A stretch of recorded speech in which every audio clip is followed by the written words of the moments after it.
How are you doing? I'm good. How are you? I can't even lie, this song is so good. I appreciate it. But it's so different. Yeah. It's not like the usual Dice Sales. Yes, it's a new vibe. What's going on with Dice Sales? It's new vibes, new times. Working on this debut project that's coming out in April. Just left the previous label, set up my own company, and I just feel like it's a new era. Like I need to put out new energy, and that's what this song is about, and the project basically. Okay, so this is the first time we're having a conversation, right?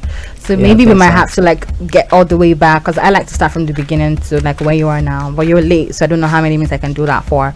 But yes, you've been consistent with the music. When I mean with the music, I don't mean like you're dropping songs, because you've not been doing that. You've been consistent with giving us good music. Every time you drop, we know we're going to get a good song from Dice Sales. But what's up with the frequency? I mean, with the frequency, like me generally, like I like to make sure that my audience gets quality music. So I spend time working on the music, on the visuals, just making sure it's right. And every time that it comes out, the people get what they pay for. Yeah. You know what I'm saying? There's also been like a lot of back and forth with just like structuring the label and getting things set for this moment. Yeah. And so that's pretty much just being like a trailer to what's about to happen. So all the songs that we put out in the past is pretty much like a trailer to what's about to happen from now. So I'm excited about it. Okay, so how long have you been doing music, like professionally? I think it depends on your definition of professional. I don't know. Would you tell me? It's your journey. I think I've been recording since forever. Like my first song, They're Gonna When you Radio. play your first official single, Yeah, my first song, They're Gonna Radio, I think I was about 15 at the time. It wasn't like a major single, but it was one of the songs that I just recorded, and I had a DJ on a radio station here in Lagos that would show me love. And who's that? His name is DJ Tommy. Oh, DJ Tommy. Okay. Yeah, he was at Rhythm, I think. Okay. Yeah, so he was Show Me Love, and that was really inspiring for me, and that sort of pushed me to just keep going at it. Yeah. Okay. So shout out to you. So the first song was when you were 15. So how long have you? How old are you now? How long have you been doing the music? You don't want to tell me your age, but it's fine. How long have you been doing the music from then? I've been doing music all my life, man. Since I was like 8 years old, I've been like writing poems and writing raps, and trying to, because my uncles used to be songwriters and my mom used to be in the choir. So like I always wanted to be like them. So because I watched them write, and I play instruments as well, and I sort of just grew up like just doing music stuff. Yeah. You know what I'm saying? And so there was never a time that I remembered that I wasn't doing music. I've always like been involved somehow. So we can say that you've been doing this professionally for like over 10 years. Yeah. When was the first time when you got signed to a record label? Before that, were you doing music as an independent artist before you got signed to a previous label? When I got signed to Chocolate City, I think I came to Nigeria. I was in Canada. I was in school. I came to Nigeria to push. What year was that? I think it was like 2013. I came back here. I was pushing a song called Yemisi. That's like 9 years ago. I think so. Is that? Damn, we're in 2022. That's crazy. That's like 9 years ago. Yeah, so I was pushing that, and then I met with the guys at the label somehow. They heard my music, and we got talking business, signed a deal like a year after, and then I came back to Nigeria a year after that, and so I was signing like 2014, I think. But I was doing music already. I had videos out, like everything out. I was doing my thing, on your own in Canada. Yeah. Okay, so we can say you've been doing this for over 10 years. Yeah, we can say that. Why are you giving us the EP or the body of work now? Like, let's say over 10 years after? Like I said, I just feel like everything that happened before now was kind of like a build up to what's about to happen. It was just not right. The moment wasn't just right, and now I have like a whole album ready to go, but I also felt like I needed to sort of draw people into my personal world, and because there seems to be a lot of disconnect with me and the fans. I was gonna get there. Because a lot of times I'm not really like on social media as much as everybody else, because I'm more in my own world, and so I feel like I wanted to use this EP as a medium to sort of bring people in and know some of the things that I'm going through personally with certain females in my life, like whether it's love, whether it's betrayal, whether it's happiness, whether it's whatever it is that I experience with certain females. I put that on the EP so that they feel that I'm human. and so that comes right before the album. Why do you think there's a disconnect between you and the fans? I think it's definitely in inconsistencies in like my presence on social media. I feel like, or the music, or they don't see me as much. I think the music as well. Yeah. I think the music definitely. I don't put out as frequently as a lot of my peers. Yeah. But it's crazy because like, even though that's the situation, they still embrace me. Yes, because I know when I was preparing for this interview, of course, I was looking up stuff, feedback and everything, and I actively saw people at different points on social media saying, "Where is Ailes?" Yeah. And someone said something that stood out for me. Someone said, I think before you dropped the single, so the person was like, where is Ailes? We can't find Ailes, but one thing I know for sure is when he gets back, it's gonna give us quality music. Yeah, man. So shout out to fans, and it's crazy because like, I haven't put out a project before, but I'm even rated higher than certain artists that have put out like multiple projects. I hear my sound in a lot of new school artists. Like, there's a lot that I influence in the culture. Oh, you hear your sound in some of the new school artists? Yeah, of course I do. There's a lot of influencing that I do in the culture, and it's just based off of even my inconsistencies. So I can only be grateful to the fans and to God and to you guys on the radio, TV, the entire industry, for just showing me so much love. So knowing that as a person, that knowing for a fact that you've inspired some of these new school guys, like you said, do you think that you do not get enough credit for it? Yeah, I think I don't get enough credit for it. Like, I only see like a couple people come on Twitter and be like, "Oh, this guy sounds like Dice." I hear that every now and then, but I feel like there could be a lot more that's been spoken about in the way that we've impacted the culture. Because I see like the videos that we're shooting, I see people basically reenact it. I see people sing just like me. I see people, you know what I'm saying? And I feel like that I do need to be getting more credit for that, but it's not like I care at the end of the day. Like, I'm just like out here creating music and, just doing what I do. Okay, so how do we solve the inconsistency with the music? Because that's a major thing. Yeah, so that's why the debut project's coming. The EP's coming next month in April. And then the album, so it's a lot of music. So you're dropping 2 bodies of work this year? Yeah. 1 EP, 1 album? Yeah. Oh wow, trying to make up for bad times. It's not bad times. We all dance to La Korea and Otedo. You didn't give us, well, you've not given us a body of work, so it's like, okay, trying to make it up to us. Yeah, I'm trying to make it up for sure. Still bad times, but it's fine. Anyway, so 2 bodies of work this year, the EP and the album. Judging from the song that you just recently released, The Whole Me featuring Tiwa Savage, it just feels like your sound has totally changed. Totally? I feel like I've sounded like that. Kind of sounded like that before. Maybe not a 360 change, but this is a very... Yeah, I think it's just like... from the Gbedu we used to get from Ailes. So is this a bad change or is it a good change? It's a beautiful change. Yeah, so this is still Gbedu, right? It's considered Gbedu. So wait. This is good music. Yeah. And of course, when it's good music, anything can be better. Yeah. So I think that's a problem that people have. We always think that for a song to be referred to as Gbedu is like song that we really like like this song is a jam. Like how you say song is a jam, like this song not Gbedu. Do you understand? So Gbedu is just a good song, but it's slow paced. Typically not always, but a lot of times you give us like fast paced, give them like Lamba, you understand, like Guinea all those like fast paced songs that you play and everything. So now Ailes is dropping a new song and I'm listening to this really mature, sexy, calm Ailes. I'm like, what happened? Did he fall in love?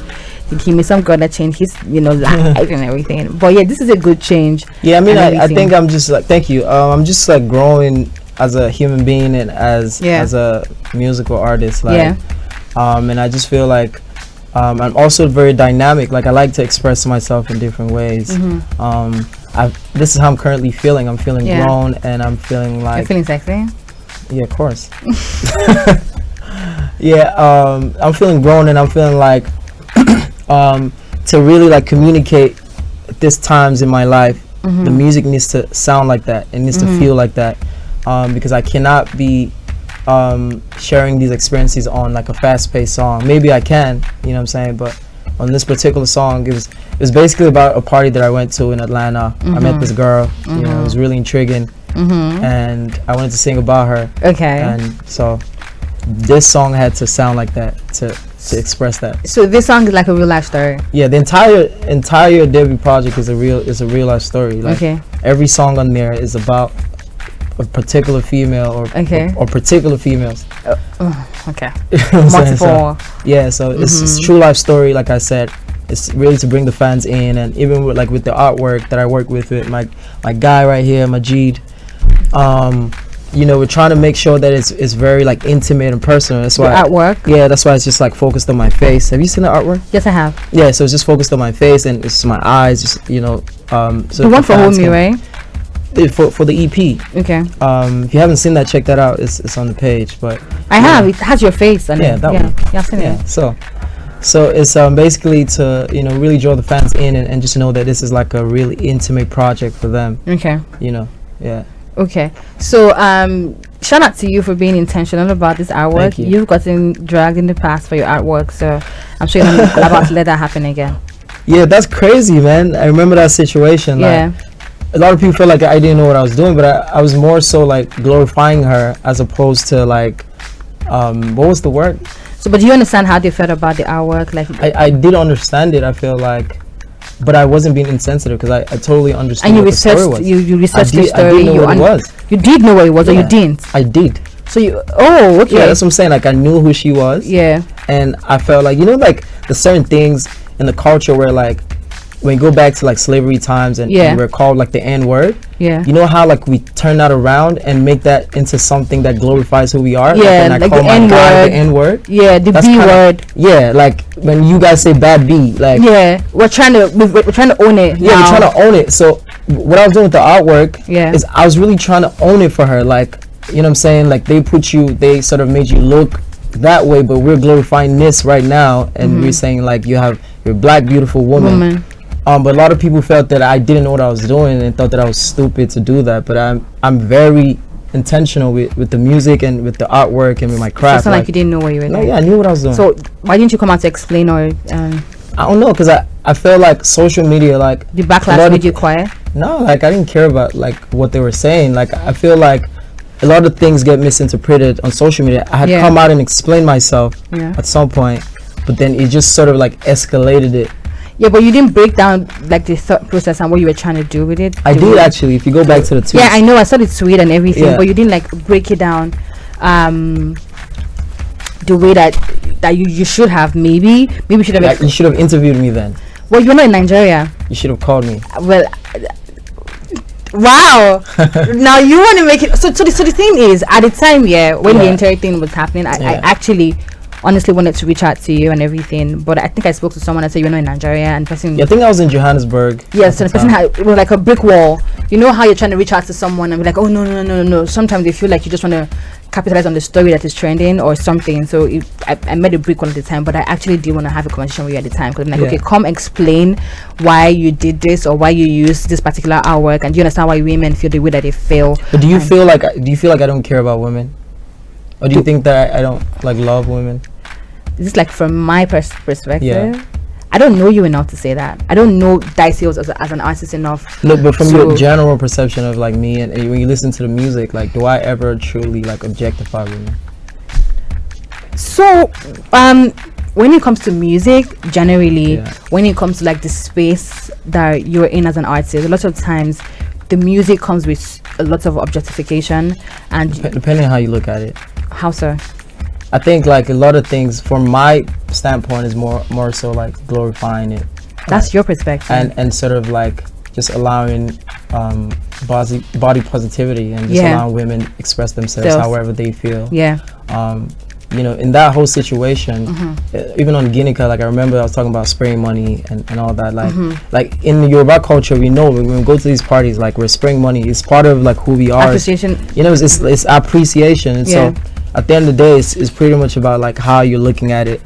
But I love women. I'm sure we all know that. There's no way that. How do we know that? So singing about women, talking about you wanting to love women, it's not necessarily like bothering about the things that bother women. They're two different things. Do you understand? So it's like, I know that of course women are beautiful. Women are going to inspire your music. You're going to talk about women, but that's not to say that when we have issues that concern women, that don't mean that you care about that? No, I do actually. How can we tell? I think in the past I've done certain things. I've been involved with certain things that had to do with like rape issues. You know, like I see what women go through, and I do care about it. Okay. I have a mom, I have a sister, I have a lot of cousins. I'm surrounded by a lot of women, so it's like I see the struggles, and I definitely do care about it. And that's why I make these love songs too. Like, you know. Okay, I hear you. All right. Do not forget to leave a question if you have any question, of course, for Daiselos on WhatsApp 0909-916-4403. And you can watch us live. Actually, we're streaming on YouTube, on Instagram. Yes, we are. That's dope. We're streaming on YouTube, on Facebook, and on Instagram, and you can watch us live. City 1051. Okay, so back to where you are now, but. I get you totally. I hear you loud and clear. You know what you're trying to say. But these conversations, things can get lost in conversations. Right. Things can get lost on social media. Yeah. And I also understand someone getting backlash on social media and not wanting to talk about it because you don't know in that moment what's gonna make the situation worse or make it better. But this EP that you're dropping, let's talk about it. So this sound for this song, Hold Me, the mature sound, is that what we should be expecting on the EP? Yeah, for sure. A lot of the music is coming from the same place. It's more mature and more laid back. Okay. But on the album, we're going crazy, you know. Okay. Yeah, but it's still like amazing music, man. Okay. We put in a lot of time. We've been like working on this for months. You know what I'm saying? There's been a lot of like. There's a song on there that was recorded like 2-3 years ago, I think, and it still sounds so fresh when I hear it. And so it's been a lot of like months of just putting in work and just like making sure everything's perfect, for this moment. So yeah. So do you have the title for the album, the EPs? Yeah, the EP is called Ladies First. Okay. Yeah. Yeah, the EP is called Ladies First. Okay. The album? The album is gonna be called, I think it's gonna be called Waterman. Waterman. Yeah. Okay, so why Ladies First? Because ladies first. And I also wanted to, on this project, address those personal issues surrounding me and these ladies in my life first before the album. So kind of like ladies first before the album. So it feels like when you say you're trying to address situation, like it's not really addressing, it's like just like speaking on them, like just sort of sharing these stories. Did something happen with someone that you feel we need to know first before the album comes? Is there something you're trying to tell us first? I told you one already. I can tell you about this girl. But aside from that, did any other thing happen that you want us to hear? Do you want to just tell us now? Do you want to confess your sins? We'll take my it. sins, yes, it's on the EP. I'm confessing on. I think on the first song, I'm confessing about this girl. We had like a crazy time, and I'm just sort of like narrating it on the first song. Okay. And then there's also like me falling in love with a particular person and just feeling like I'm compelled to do everything for this person. Yeah. That it almost like drains me. There's that on there. There's also like betrayal, where like after I do all of this with this person, and then she pays me back a certain way, and then there's also like just me just like having fun with these girls. It's a lot of like real emotions just put in one project. Okay, so at what point did you fall in love and at what point did you fall out of love? What point did I fall in love? I felt like I met this girl that I just felt very like responsible for, and she's going through a lot of stuff in her life, and I just felt responsible to be there for her, and it was at that point that I think that I might have fallen in love. Just trying to be everything to this person, and somehow I just grew falling in love with this person. Are you still in love with that person? No, I'm not. That ended? Yeah. Did you cry? No. How? Why? To the lab with the money.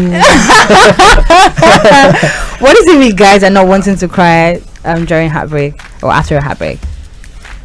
I don't know. I feel like a lot of women want men to cry. Like a lot of women want to feminize men to cry, and like, but if it's not natural, it's not natural. You know what I'm saying? Do you think men crying is feminizing men? I think that like a lot of women, there's a lot of feminine traits that like a lot of women expect to see from men and think that men just ignore to do them. Certain things are like social constructs, and certain things are natural orders. Okay. A lot of things that females do in today's society, I feel like we tell people that it was society that told us not to cry, but I don't think so. I believe a lot in what's natural, and what's like I believe in what's natural. And as a man, I feel like I was naturally wired to be a certain way, and as a woman, you're naturally wired to be a certain way.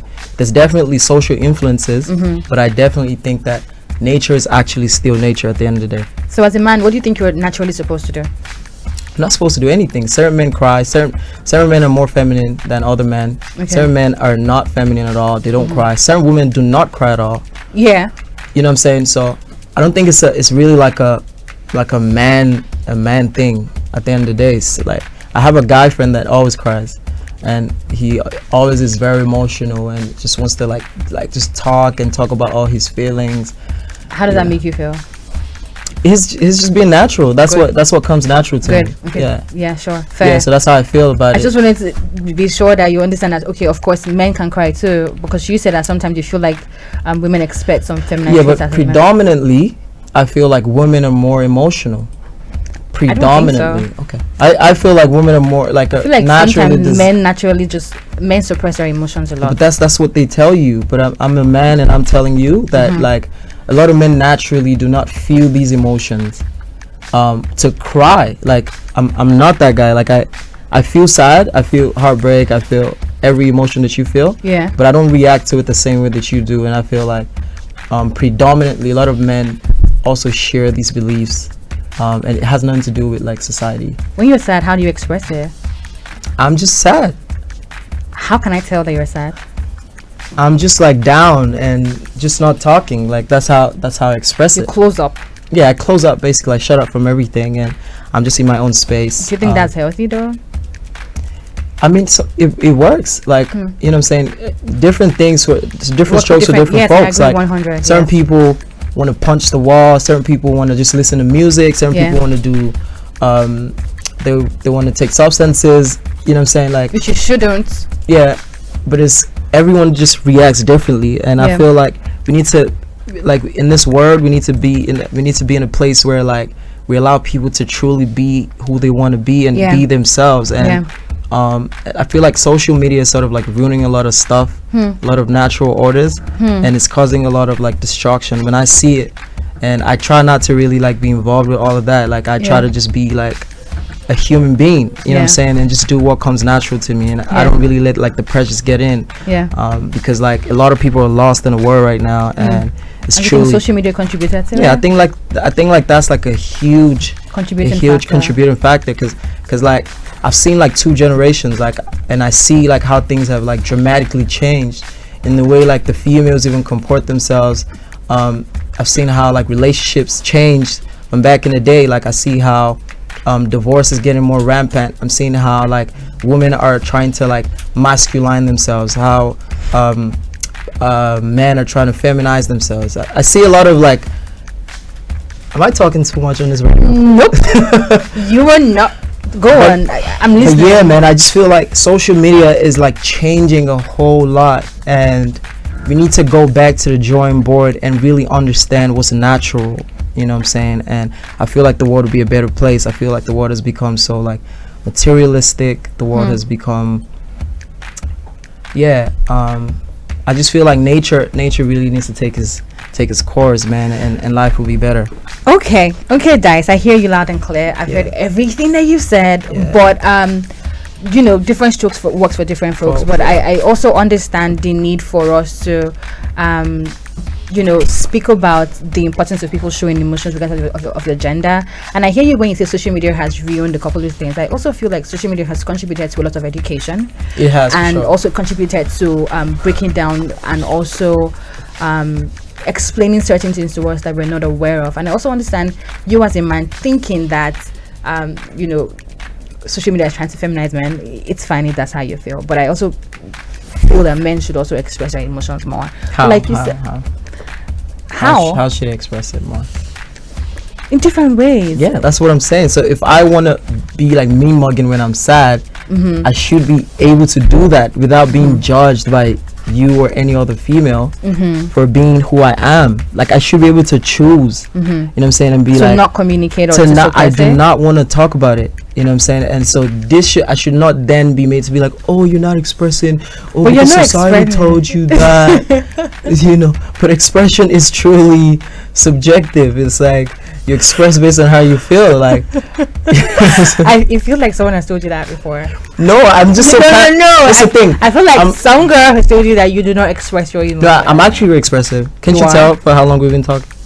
No, I'm expressing when I'm passionate about something. Like I truly express. Yeah. But again, I grew up with like people from like a different generation where they told me, where I understand how like silence is truly golden a lot of times, and sometimes it's better a lot of things are better left unsaid. You know what I'm saying? And that really helps me navigate through life. It's a real fact. You know what I'm saying? So just growing up with like these people and just gaining a lot of wisdom from them, I understand that I do not have to say everything that you feel. Yeah. Okay.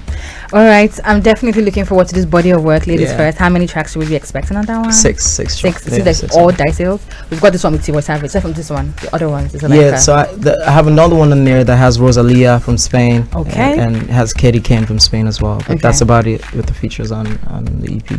So just the rest is just pure Dice Ailes. Yeah, just pure Dice. And you're talking about your experiences where we went. Yes. From top to bottom. It's a lot, man. Like I probably need to add more tracks in there. But of course, I like this song, the Hold Me featuring T-Boy Savage. I like the fact that it's different. Thank you. And it definitely, like you said, sounds more mature. And also, I hope we get to see you more often, because of course it's like you were trying to ask me why I didn't try to get in touch with you to ask your side of the story for Ginika. Yeah. Probably if you were here more, to be easier for. But I'm here though. Like you're not. I'm always with you guys. Like how? You guys always feel like I'm not, but I'm here. What was the single you dropped before this one? Before this song, I think we dropped Focus Remix. Before that one. Before that, I dropped my DJ Yankee signed to TMM Entertainment. We dropped the song for him featuring Black Bones and Check. 1000 Years. Before that, what did we put out? Dice Ailes single. Dice Ailes single. I put out Reserve on my birthday. It was free music. Then I put out Money Dance before that. Money Dance. That's the song I'm trying to remember. When you dropped Money Dance, you were not in Nigeria, because I remember reaching out. It was COVID now. Exactly. So I remember having a conversation with what's it? Bimiro. Okay. I spoke to Bimiro about them. Bimiro was like, you're not in Nigeria at the time that you. Yeah, I was actually in Toronto. Yeah. So he was even trying to get you to do some interview at the time you dropped Money Dance. Actually, he came here and we spoke about him. Like he's never. Okay, but this is the thing. I've torn my passport. I've torn everything. I'm in Nigeria now forever. That's such a lie. That is a lie. I'm never going back. My G sees my passport. Everyone told me like I'm never going back. I'm here now. This project, this is it. Like, so how do I know this is true? Where's the passport that you tore? Pinky promise. It's true that I'm not like I'm here. Okay, what's this pinky promise for? That I'm gonna be here more. More or forever? Forever, no. More or you're here permanent. So don't do that. Don't do that. So is it like you're gonna be here more, or I'm gonna be here? Wait, I'm never leaving. No, let me ask the question. Talk to me. So is it that you're here more, or you've relocated to Nigeria permanently? Yeah, I've relocated to Nigeria permanently. Pinky finger. Yes. Pinky finger. Yeah. You're not going back to Canada. I'm not going back. I'm here. Okay. I'm here. Love you, my fans, man. I'm here with you guys. Who's gonna cut this for us? So pinky finger. If you ever see Majdels, come here. So if you ever see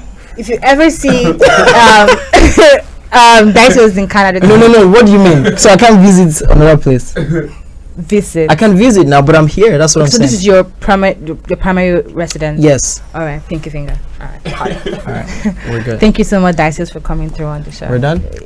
You want to stay here longer? No, yeah, like you're fun to talk to. Like you know what's crazy? Like when I do all the interviews, they don't really get me to talk. Like they really get me. Why? They really get me talking about like, oh, what's your name? Oh, what food do you like? Oh, Dice, do you have a girlfriend? And it's like that's not me. It doesn't allow the fans really, like I feel like I really want to talk. Like the fans really need to know what's up. Like I feel like they don't really know me. A lot of people think that it's just about the music, but there's a lot more sides to me than that. And you know, like I really appreciate when I get these kind of platforms where I can really like just talk and really like say what's inside. You know what I'm saying? I don't get to do that a lot with the music, but you know, every time I get these kind of kind of opportunities. You know, it's a amazing moment for me. Wow! So you enjoyed yourself with me? Yes, ma'am. Oh, okay. So I did a good job interviewing you. You did. You gonna give me your number so we talk more after? Sure. Why not? Okay, cool. Okay. So someone sent me a message saying Dice be spitting facts. Wow. Feels like this is the first time they're hearing you say stuff like that. Okay, so someone says, Melody, I'm really enjoying the interview so far. I greet you. So someone wants you to describe yourself in 3 words. Oh man, I couldn't do that, man. So amazing. I think so amazing. 3 words. It's 3 words. Yeah. So amazing. No. What does that even mean? So the first one is amazing. Second one, Mad, don't give him any expo. No, amazing. That's it. No, what is so amazing? It's 3 words. No, amazing. Second word. Genius. Okay, third.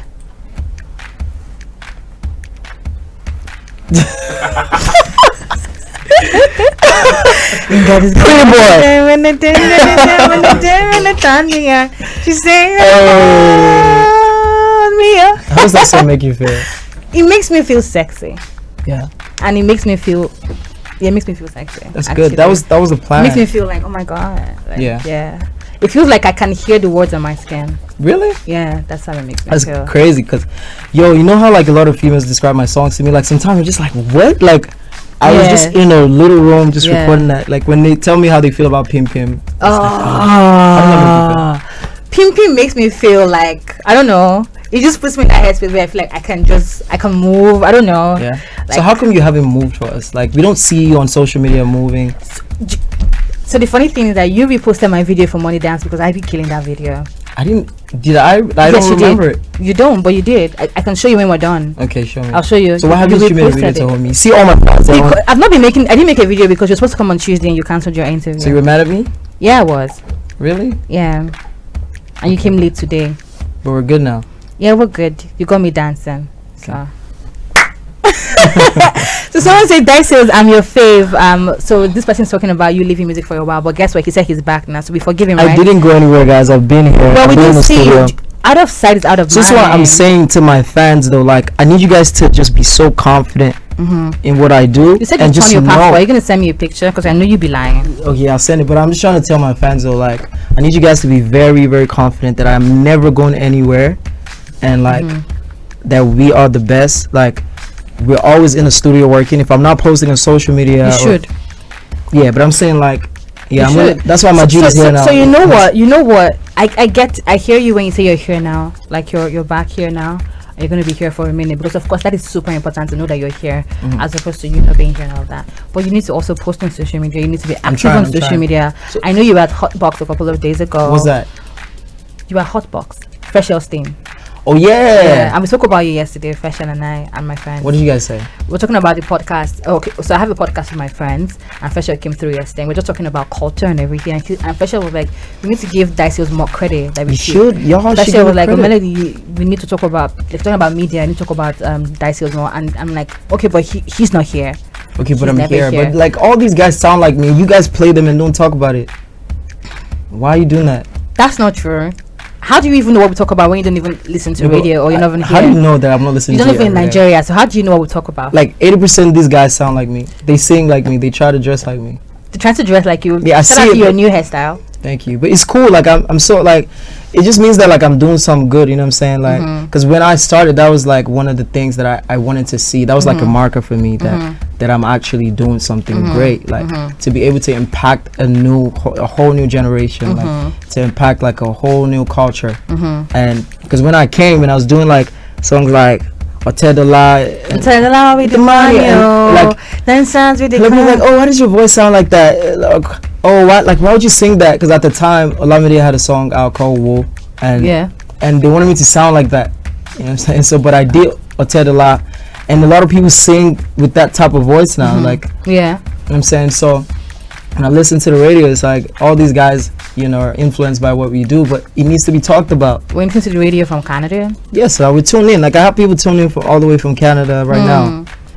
I'm just looking at you like, Y'all need to talk about it, man. We need to educate the fans. But we need you to be here enough to even listen, to know, to be sure that we don't talk about these things. And also, you also need to talk about these things more, because it's your art. We can't speak about it more than you. So Someone says Dice is making her blush. What's up? Really? That's your response to that? Dice is really? Alright, I need to cut this interview short. My time is up for today. Right. This could have been longer, but of course I need to step out. It's time for Bimbo on the rundown. Shout out to you. Shout out you too. For coming through. We should probably have another conversation. Melody. What's that? I remember that song from Dicey. Oh, okay. So you need to play Dicey next, actually. Why do I have to play Dicey next? Because it has your name in it. No, I'm not going to play it next. All right, but yes, shout out to you, Dice. We're gonna have this conversation again when you drop the EP. When are you dropping the EP? April Fool's Day. April Fool's Day. Yeah. Okay, good. Why that? Why that day? I don't know, actually. Just chose that day. Yeah, the label gave me that day. Okay. And I don't know why. Like my father were like, is this guy trying to prank us? Maybe that's what he's trying to do.